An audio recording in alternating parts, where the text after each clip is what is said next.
नमस्कार, बहुत बहुत स्वागत है आपका। आप देखना शुरू कर चुके हैं राष्ट्रपथ। आपके साथ मैं हूं अर्चना सिंह। महाराष्ट्र की राजनीति की आज रोचक तस्वीर देखने को मिली। आज महाराष्ट्र के मुंबई में ही एनसीपी के दो धड़ों का शक्ति प्रदर्शन हुआ। एक तरफ थे चाचा शरद पवार और दूसरी तरफ थे भतीजे अजीत पवार। शरद पवार न अपनी पार्टी बचा पाए, न घर बचा पाए और गुरूर भी नहीं बचा पाए। शरद पवार, जिन्हें कुछ लोग भारतीय राजनीति का चाणक्य कहते हैं, जो विपक्षी एकता बन रही उसकी धुरी कहा जाता है, वो शरद पवार अपनी पार्टी परिवार तक नहीं बचा पाए। अब उनको चाणक्य कौन कहता है, इस पर तो मुझे बहुत हंसी आती है। विस्तार से बताऊंगी कि चाणक्य क्यों नहीं लगते मुझे, वजह क्या है, और ये वजह शायद अब किसी से छुपी नहीं है, क्योंकि अगर वो चाणक्य होते तो उनको ये पता होता कि उनकी पार्टी टूटने वाली है। उनको ये अंदेशा था कि अजीत पवार बीजेपी के साथ जा सकते हैं। उन्हें प्रफुल्ल पटेल का भी अंदाजा था कि उनकी बातचीत बीजेपी के साथ चल रही, लेकिन उसके बाद प्रफुल्ल पटेल को कार्यकारी अध्यक्ष बना दिया। अजीत पवार से वो पूछते रहे, लेकिन उनको आशंका नहीं थी कि पार्टी ही टूट जाएगी और 2/3 विधायक, जिनका दावा अजीत पवार कर रहे हैं, तकरीबन उस संख्या के आसपास के लोग आज जो शक्ति प्रदर्शन हुआ उसमें नजर आया। अजीत पवार बीजेपी के साथ चले गए, लेकिन अजीत पवार ने क्यों छोड़ दिया एनसीपी, अपने चाचा से क्यों अलग हो गए? 24 साल पहले चाचा ने जो पार्टी बनाई, अब उसी पार्टी पर अजीत पवार ने क्यों कब्जा कर लिया एक तरह से? ये सब कुछ आज अजीत पवार ने अपना भाषण जो वहां उन्होंने किया, जहां शक्ति प्रदर्शन कर रहे थे, जहां पर 35 विधायक अजीत पवार गुट के मौजूद थे, और शरद पवार ने जो बैठक की जहां वो अपना शक्ति प्रदर्शन कर रहे थे, वहां 13 विधायक ही पहुंचे थे और बाकी विधायक अभी कहीं नहीं पहुंचे हैं। इसके बारे में अजीत पवार ने कहा कि उनमें से कुछ कोई हॉस्पिटल गया है, कोई बाहर है, कोई दिक्कत है, लेकिन हमारे साथ बहुमत है। ये श्योरिटी देना अजीत पवार को इसलिए भी जरूरी थी क्योंकि कुछ विधायक डरे हुए थे कि कहीं उन्हें अयोग्य घोषित ना कर दिया जाए। अजीत पवार की तरफ से उन्हें श्योरिटी दी गई, भरोसा दिलाया गया कि सारी कानूनी प्रक्रिया पूरी कर ली गई है और ऐसा कुछ नहीं होगा। और ऐसा वाकई नहीं होगा, क्योंकि 2019 में जो हुआ, नवंबर 2019 में जो हुआ, बीजेपी नहीं चाहेगी कि वो दोहराया जाए। हालांकि उस वक्त सीन कुछ और था। उस वक्त पर्दे के पीछे शरद पवार थे और सामने अजीत पवार थे, लेकिन आज दोनों आमने सामने हैं। लेकिन अजीत पवार ने एनसीपी क्यों छोड़ी? अजीत पवार का दर्द क्या है, ये सब पर चर्चा होती थी, लेकिन आज इसे साफ तौर पर अजीत पवार ने खुद कह दिया। और उन्होंने इस चर्चा की शुरुआत की 2004 में। उन्होंने कहा 2004 में हमारी सीटें ज्यादा आई थी कांग्रेस से। विलासराव देशमुख ने पूछा, सोनिया गांधी ने कहा कि जिसकी ज्यादा सीटें आई हैं उसका मुख्यमंत्री बनेगा। विलासराव देशमुख ने शरद पवार से पूछा कि आपकी तरफ से कौन नाम होगा, लेकिन इसका कोई जवाब नहीं दिया गया। शरद पवार ने केंद्र में सोनिया गांधी से बातचीत करके डील कर ली और वहां पर अपनी ज्यादा भागीदारी ले ली, यानी ज्यादा विभाग ले लिए, ज्यादा मंत्री बना लिए और जो राज्य की सत्ता थी वो छोड़ दी। जबकि उस वक्त अजीत पवार को लग रहा था कि वो मुख्यमंत्री बन सकते थे। हालांकि उन्होंने आज ये कहा कि छगन भुजबल या और भी बड़े बड़े नाम थे वो बन सकते थे, लेकिन तब भी अजीत पवार मुख्यमंत्री बनना चाहते थे, क्योंकि उन्होंने इस बात को छुपाया नहीं। वो मुख्यमंत्री बनना चाहते हैं, इसको उन्होंने खुले तौर पर आज कहा है। उन्होंने कहा अगर 2004 में एनसीपी का मुख्यमंत्री बना होता तो आज हमारा मुख्यमंत्री होता महाराष्ट्र में। मैं महाराष्ट्र के लोगों के लिए काम करना चाहता हूं, इसीलिए मैं सीएम बनना चाहता हूं। और वो अब समझ गए थे कि शरद पवार की छत्र छाया में वो कभी भी महाराष्ट्र के मुख्यमंत्री नहीं बन पाएंगे, इसीलिए वो एनसीपी से अलग हो गए। और जो शक्ति प्रदर्शन हुआ, उस शक्ति प्रदर्शन में भतीजे ने चाचा से बाजी मार ली। और जो लोकतंत्र हमने अपनाया हुआ है, जो हमारा तरीका है, उसमें संख्या बल ही मायने रखता है। तो वो संख्या बल अजीत पवार के साथ नजर आ रहा है और यही कॉन्फिडेंस अजीत पवार की बात में भी नजर आया। उन्होंने 2004 का जिक्र किया, साथ ही साथ छगन भुजबल ने 1978 का भी जिक्र किया। उन्होंने कहा तब तो दुख हुआ होगा वसंतराव पाटिल को भी, जब शरद पवार ने उनको छोड़ दिया था, उनको धोखा दिया था। यानी कार्यकर्ताओं को बताया कि ये होता रहता है राजनीति में, ऐसा कुछ नया नहीं है जो अब हो रहा है। लेकिन अजीत पवार का जो दर्द है वो 2004 से लेके अब तक का है। जब 2019 में वो बीजेपी के साथ गए, उनका कहना है, तब शरद पवार के कहने पर, ये बात मैं आपको पहले भी कह चुकी हूँ, शरद पवार के कहने पर बीजेपी के साथ गए, लेकिन उसके बाद शरद पवार को लगा कि दूसरी तरफ डील बेहतर है, इसीलिए उन्होंने पलटी मार दी। लेकिन अजीत पवार को लग रहा था, जब सुप्रिया सुले को कार्यकारी अध्यक्ष बना दिया गया, जाहिर सी बात है पार्टी की अध्यक्ष सुप्रिया सुले ही हैं अब, और ये बात पूरे तौर पर साफ थी कि अजीत पवार के हाथ इस पार्टी से कुछ नहीं लगने वाला। उन्होंने जो विरासत की राजनीति है, जो बेटा बेटी को विरासत सौंपने की राजनीति है, उस पर हमला किया। उन्होंने कहा अगर मैं किसी का बेटा नहीं हूं तो इसमें मेरी क्या गलती। उन्होंने सीधे से नहीं कहा कि सुप्रिया सुले को इसलिए बनाया गया अध्यक्ष, कार्यकारी अध्यक्ष हालांकि अभी बनाया गया है क्योंकि वो बेटी हैं, इसलिए बनाया गया।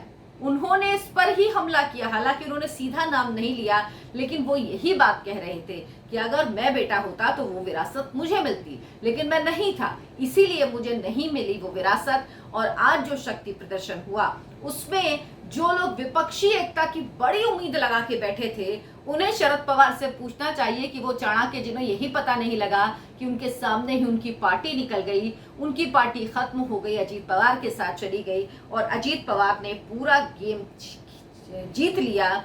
वो शरद पवार जो अपने भतीजे को नहीं रोक पाए, वो शरद पवार जो अपनी पार्टी को एकजुट नहीं रख पाए, वो शरद पवार जो अपने विधायकों को नहीं रोक पाए, वो शरद पवार जो अपनी पार्टी के एकमात्र सर्वमान्य नेता होने के बावजूद पार्टी को बिखराव से नहीं रोक पाए, वो किस तरह से विपक्षी एकता करेंगे, किस तरह से उनकी छत्र छाया में विपक्षी दल एक साथ आएंगे।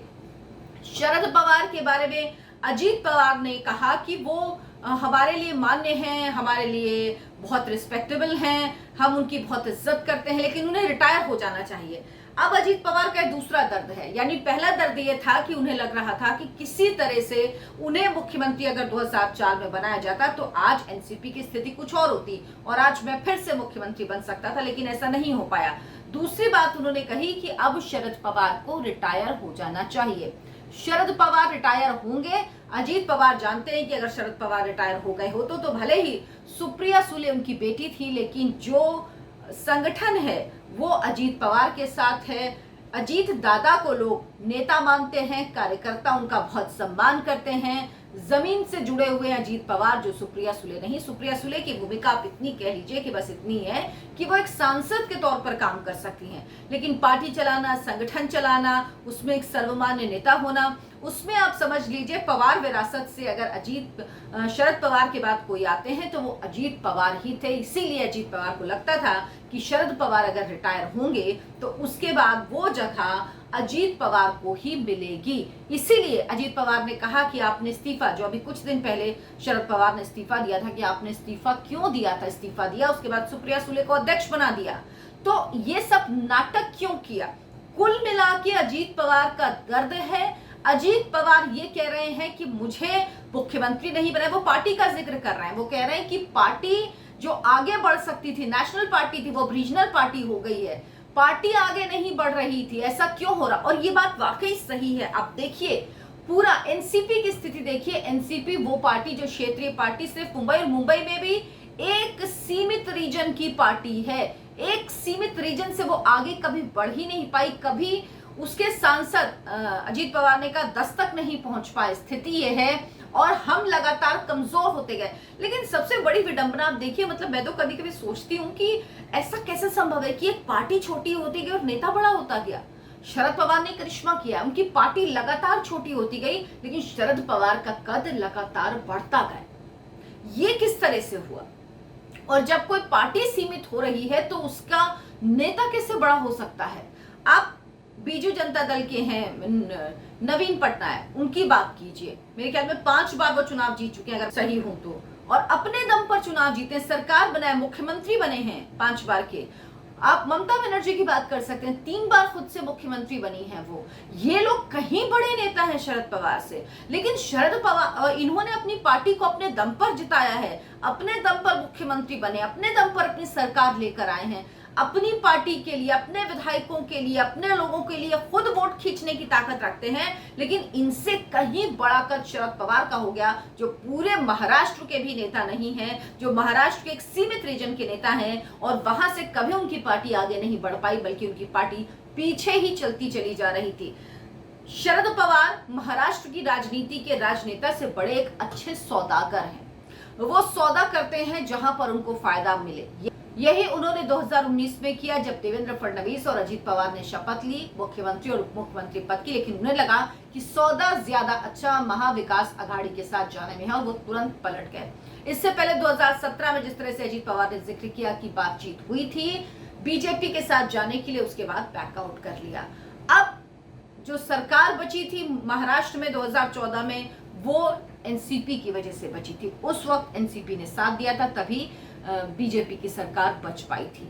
लेकिन शरद पवार आखिर ऐसा क्यों करते हैं? अभी कुछ दिन पहले आपने सुना होगा, जब राहुल गांधी चिल्ला रहे थे अडानी अडानी अडानी, तो उन्होंने एकदम से कह दिया कि नहीं, इस तरह से ब्लेम करना ठीक नहीं है, और जो उद्योगपति हैं उन पे हमला नहीं करना चाहिए, और मैं नहीं मानता कि अडानी इस तरह की चीजों के लिए, बात उनके लिए कही जानी चाहिए, या कहीं से ये कोई सांठगांठ है मोदी के साथ अडानी की। पलट गए।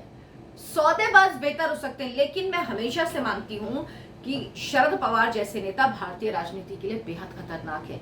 ये वो नेता है, जब मुंबई में ब्लास्ट हुआ था, जब 13 जगह पे ब्लास्ट हुआ था, तो उन्होंने एक जगह का नाम अपने आप जोड़ दिया था, क्योंकि बाकी जो जगह थी वो बिजनेस सेंटर्स थे, वो हिंदी बाहुल्य इलाके थे, तो एक उन्होंने दूसरे धर्म के यानी मुस्लिम धर्म के इलाके को जोड़ दिया था, ताकि बैलेंस कर पाए। बैलेंस की राजनीति करने वाले नेताओं ने इस देश को बर्बाद किया है, ताकि ये कह पाए कि ये नहीं, दूसरे धर्म की एक जगह पर भी जहां वो बाहुल्य इलाका है, वहां पर भी हमला हुआ, वहां पर भी धमाका। और ये बात किसी और ने नहीं, खुद शरद पवार ने बाद में इस बात को माना, इस बात को कहा। इसीलिए शरद पवार जैसे नेता जो सिर्फ और सिर्फ अपना मतलब, अपनी स्वार्थ, अपनी राजनीति देखकर राजनीति करते हैं, उनको क्या वाकई भारतीय राजनीति में होना चाहिए? अभी तक, कल तक मुझे भी थोड़ा डाउट हो रहा था कि कहीं ऐसा तो नहीं ये सब कुछ जो हो रहा है 2019 की तरह ही है, पर्दे के पीछे शरद पवार हैं, लेकिन ये मानिए ऐसा अब कुछ नहीं है। अब ये जो हुआ है ये अजीत पवार ने किया है, पर्दे के पीछे शरद पवार बिल्कुल नहीं है। सब लोग ये कह रहे थे अभी कल तक कि अरे देखिएगा, शरद पवार को कुछ ना पता हो, ऐसा कैसे हो सकता है, सब शरद पवार कुछ भी कर सकते हैं। अब आप सोचिए किसी नेता की ऐसी इमेज हो ना कि वो कुछ भी कर सकता है, क्या ये इमेज ठीक है? क्या ये इमेज एक अच्छे नेता की इमेज होती है, या ये एक सौदेबाज की इमेज होती है कि वो कुछ भी कर सकते हैं? यही हाल शरद पवार का भारतीय राजनीति में है। लेकिन अब शरद पवार 83 साल के करीब हो चुके हैं, वो कितनी भी बड़ी बड़ी बातें करें, उन्होंने कहा मैं पार्टी फिर से आगे बढ़ाऊंगा, मैं लोगों के बीच जाऊंगा, लेकिन वो चीज नहीं हो सकती, क्योंकि जो वो अभी तक नहीं कर पाए, अपनी पार्टी को आगे नहीं बढ़ा पाए, तो अब जब उनकी आधे से ज्यादा पार्टी अजीत पवार के साथ चली गई है, जिन्हें विधायक अजीत दादा, कार्यकर्ता अजीत दादा कहते हैं, तो अब साहेब यानी शरद पवार क्या कर पाएंगे?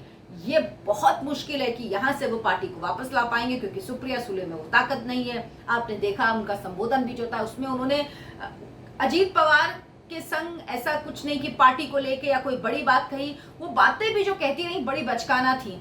जो अजीत पवार ने जिक्र किया शरद पवार की उम्र का, कि उनकी उम्र हो गई है, उनको रिटायर हो जाना चाहिए, लाल कृष्ण आडवाणी रिटायर हुए, मुरली मनोहर जोशी रिटायर हुए, इसके अलावा आईएएस रिटायर हो जाते हैं, तो अब वो किसका कंपैरिजन कर रही हैं? वो बिजनेसमैन का कंपैरिजन कर रही हैं, किसी की बात कह रही है, अमिताभ बच्चन की बात कह रही। तो उन्होंने जो बातें कही, और बीजेपी के लिए कहा कि नरेंद्र मोदी एनसीपी को नेशनल करप्ट पार्टी कहते थे, तो अब उस एनसीपी के लोगों को कैसे ले लिया है, अब क्या उस करप्ट पार्टी के लोग करप्ट नहीं रहे हैं? तो ये सारी बातें उन्होंने कही। लेकिन कहीं से जो इस वक्त पे एक राजनेता होता है, जो जमीन से जुड़ा नेता होता है, जो अपने कार्यकर्ताओं को संबोधित करके अपनी तरफ खींचता है, वो कहीं से गुण सुप्रिया सुले में नजर नहीं आया। और शरद पवार की तो इसको लेकर बात ही क्या करनी, उनकी तो आप समझ लीजिए राजनीति खत्म ही है। लेकिन अजीत पवार ने आज ये साफ कर दिया कि उन्होंने आखिर एनसीपी क्यों छोड़ी। 2 बजे 2004 में मुख्यमंत्री नहीं बनाया गया उन्हें, और अगर बनाया जाता तो आज एनसीपी की स्थिति कुछ होती।